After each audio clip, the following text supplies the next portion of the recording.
Good morning. I am Prashant Singh, student of class 12th, standing here according to project of Veer Gatha 4.0, The Legend of India, Netaji Subhash Chandra Bose.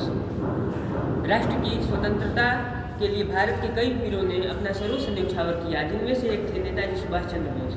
माँ भारती को गुलामी से मुक्त कराने के लिए, अंग्रेजों के शासन से मुक्त कराने के लिए और भारत के कण कण को बचाने के लिए भारत के कई स्वतंत्रता सेनानियों ने अपना सर्वस्व न्यौछावर किया। परिणाम स्वरूप भारत के महान स्वतंत्रता सेनानियों में से एक नेताजी सुभाष चंद्र बोस भी थे, जिन्होंने आज़ाद हिंद फौज का नेतृत्व करके युवाओं के लिए मातृभूमि के लिए क्रांति के राह पर चलकर आज़ादी पाने को प्रेरित किया। युवाओं को आज तक प्रेरित करते रहे नेताजी सुभाष चंद्र बोस ने एक नारा दिया था, दिल्ली चलो। नेताजी सुभाष चंद्र बोस जी की जयंती को हर वर्ष 23 जनवरी को बड़े हर्ष उल्लास के साथ मनाते हैं। नेताजी के नाम से लोकप्रिय नेताजी सुभाष चंद्र बोस भारतीय स्वतंत्रता आंदोलन के लिए एक अप्रतिम नेता थे और असाधारण क्रांतिवीर थे। उनका जय हिंद का करिश्माई और प्रेरणादायी नारा, जो आज तक हमारे कानों में घुसकर हृदय में देश प्रेम की लहरें पैदा करता है, वास्तव में राष्ट्रीय एकता की पहचान बनाई गई। सुभाष चंद्र बोस का जन्म 23 जनवरी 1897 को उड़ीसा के कटक शहर में हुआ था। उनकी शिक्षा दीक्षा कटक के रेवंसा कॉलेजिस्ट स्कूल, कोलकाता में प्रेसिडेंसी कॉलेज और कैम्ब्रिज विश्वविद्यालय में हुई थी।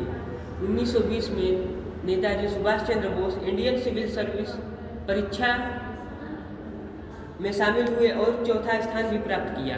तथापि उन्होंने अप्रैल 1921 में इंडियन सिविल सर्विस से त्यागपत्र दे दिया और राष्ट्रीय आंदोलन में कूद पड़े। 1921 में देश भर में राष्ट्रभक्ति की लहर चल रही थी और विदेशी वस्तुओं का बहिष्कार व ब्रिटिश शासन के साथ असहयोग के आंदोलन से जनता में भारी उत्साह था। जब नेताजी सुभाष चंद्र बोस को याद कर रहा है तो यह जानकारी देना भी जरूरी हो जाता है कि किन संघर्षों के बीच भारत को आज़ादी दिलाने के लिए उन्होंने इतना संघर्ष किया। उनके सामने अनेक समस्याएं आई। सबसे बड़ा संघर्ष तो अपने यानी भारतीय नेताओं से ही निपटने का था। ये लोग सुभाष चंद्र बोस का मुखर विरोध करते थे। इन्हीं विरोधियों में से एक थे हमारे देश के पूर्व प्रधानमंत्री जवाहरलाल नेहरू। आचार्य श्री कृष्ण सरल ने नेताजी सुभाष चंद्र बोस की बहुचर्चित जीवनी कलाईजी सुभाष के पृष्ठ नंबर 507 पर स्पष्ट लिखा है, अंग्रेजों के मिथ्या के फलस्वरूप कांग्रेस के कुछ क्षेत्रों में नेताजी तथा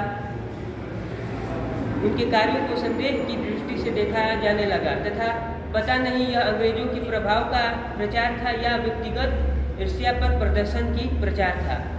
यह बात तब कही गई थी जब भारत को यह आज़ाद कराने के लिए नेताजी द्वारा बनाई गई आज़ाद हिंद फौज का गठन किया गया। पूरे भारत में इसका समर्थन मिल रहा था। लोग चाहते थे नेताजी जापान, सिंगापुर, जर्मनी व अन्य देशों के समर्थन से भारत की आज़ादी के प्रयत्न करें।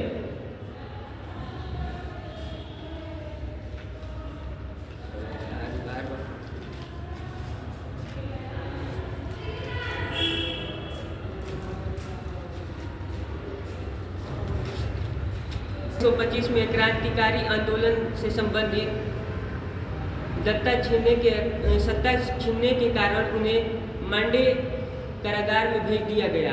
कांग्रेस अध्यक्ष बोस वर्ष 1938 में हीरापुर में कांग्रेस के अध्यक्ष निर्वाचित हुए। फिर कुछ वर्षों बाद गांधी जी के साथ वैचारिक मतभेद के कारण बोस ने कांग्रेस के अध्यक्ष पद से त्यागपत्र दे दिया।